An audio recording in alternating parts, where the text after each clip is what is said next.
Hey guys, welcome back. Today we're going to finish up this three-part series that I've been taking you on about the narrative triad. So this is part 3. This is the last step. Now, as a recap, if you've been watching my videos, we went over visual story as the first step of the triad, the first point of the triangle, if you will.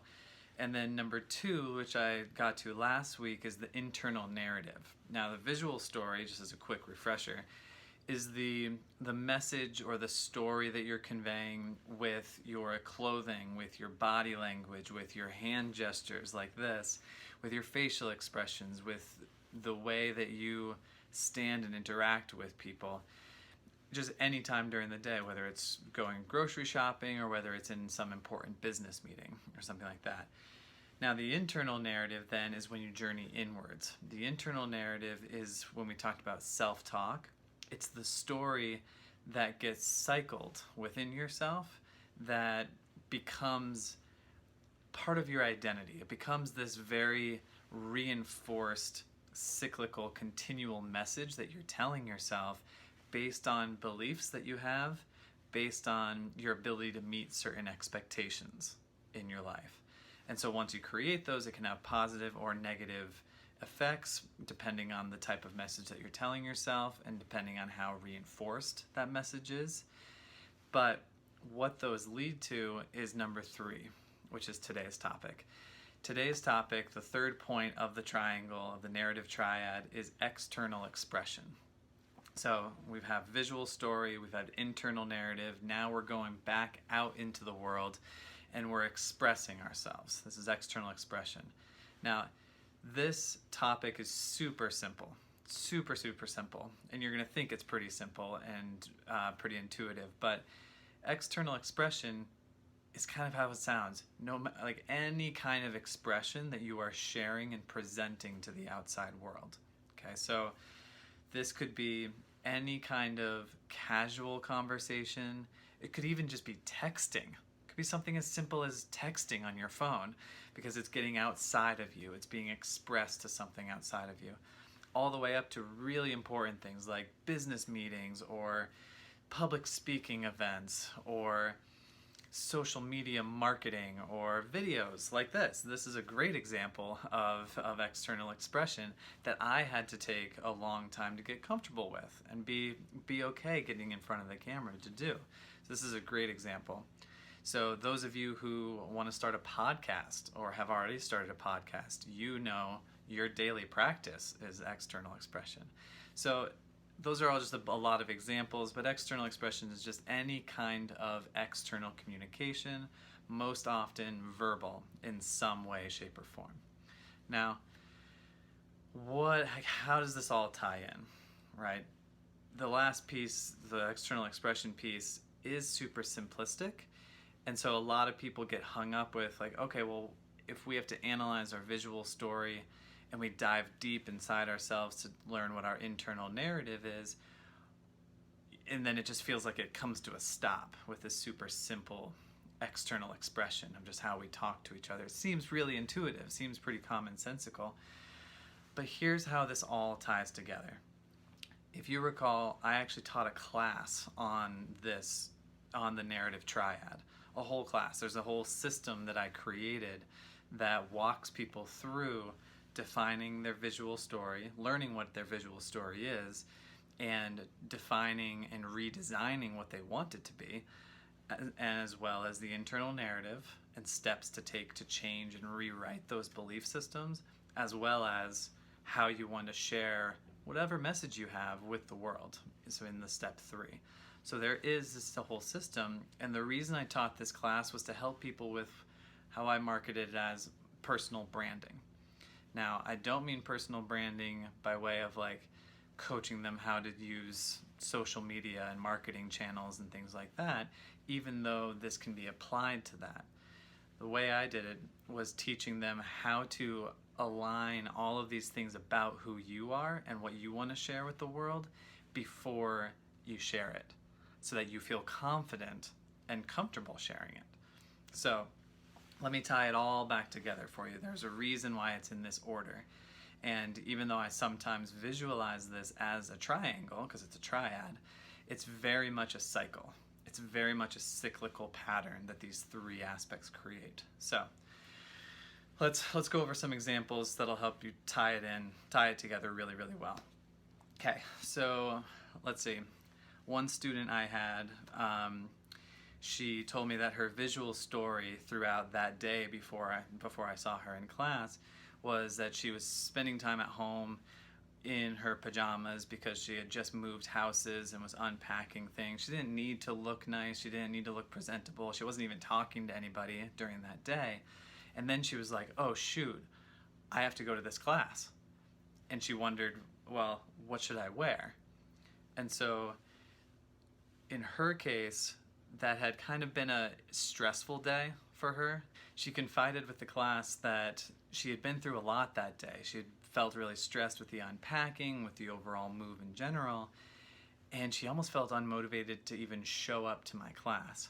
And so eventually she was like, all right, this is important. I'm going to put some clothes on and try to look presentable, etc. But if she had remained in that stressful place and she had worn something that didn't make her feel very presentable or happy to be out in public, and she brought that kind of mindset into the class, then she would be reinforcing this internal story of something related to the move, such as, I'll never have all these things put away. I have too much stuff. I don't have very good organizational skills, whatever it may be. She may be bringing those beliefs into the class, and so the internal narrative then applies to the class, where she may think that if she doesn't understand a concept that I'm explaining, that she feels even more worthless. And then when I ask the students to break out into groups and share and reflect on certain things we had talked about, she's not going to feel very comfortable or confident in expressing herself and being vulnerable. And so that's just an example of a single day, of a matter of hours where that cycle happens, okay? The visual story of her just not feeling motivated and great, and her body language is tired and she's stressed, how it affects the internal narrative of her worthiness, of her just self-worth in general, as well as her mindset about what she's doing and what she wants to talk about and how she wants to express herself, all of which lead into affecting her ability to express herself and the way that she actually comes across to other people. And it'll totally affect how she connects with people. Think about it. If we've all talked to people in the past who are less than energetic, I'll say. People who come up to you, very flat affect, maybe hunched shoulders, very soft handshake, and just aren't that exciting to talk to. You kind of walk away from them feeling like, oh, that wasn't very fun. You almost like are sponging what you saw them feeling, right? So that's a perfect example of the cycle. Someone like that has gone through the cycle of the narrative triad in the negative way. Now, let's flip it to be a little more positive. On the positive side of things, if you say someone who loves their job every day, they love it. They love their morning routine. They love the commute to work. They love their office setting. They enjoy their coworkers, etc.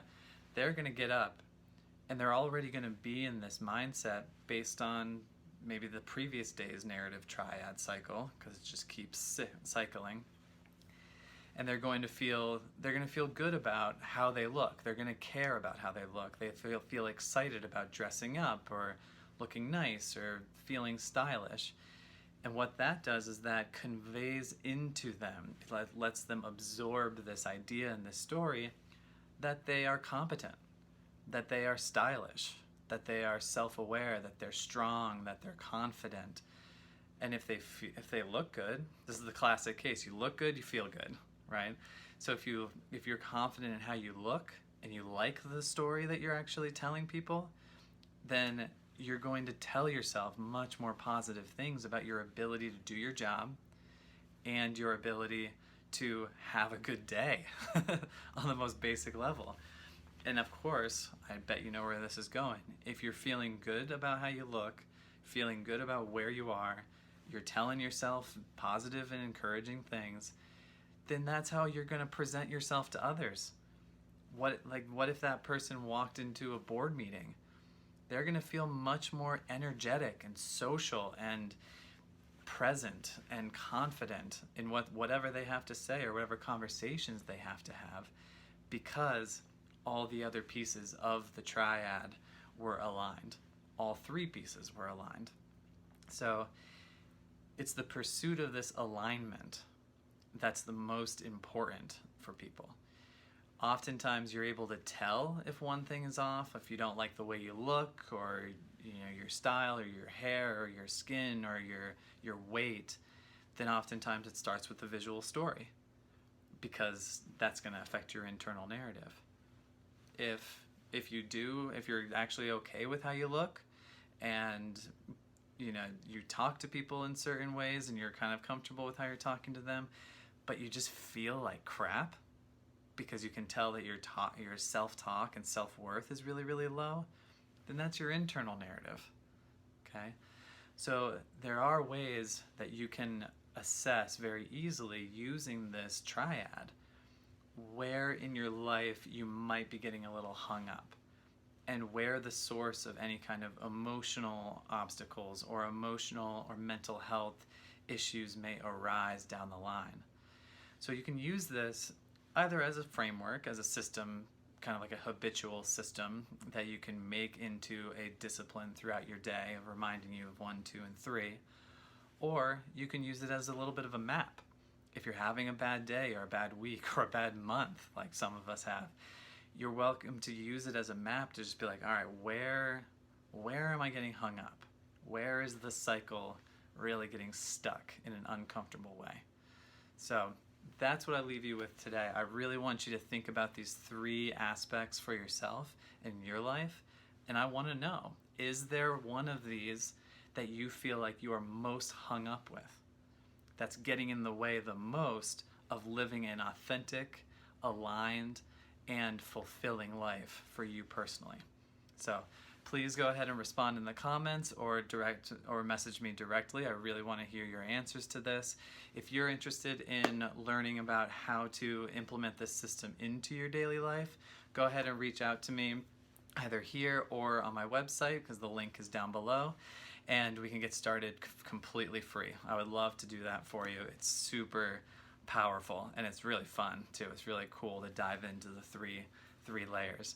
So otherwise, subscribe to my channel, and I will see you next time.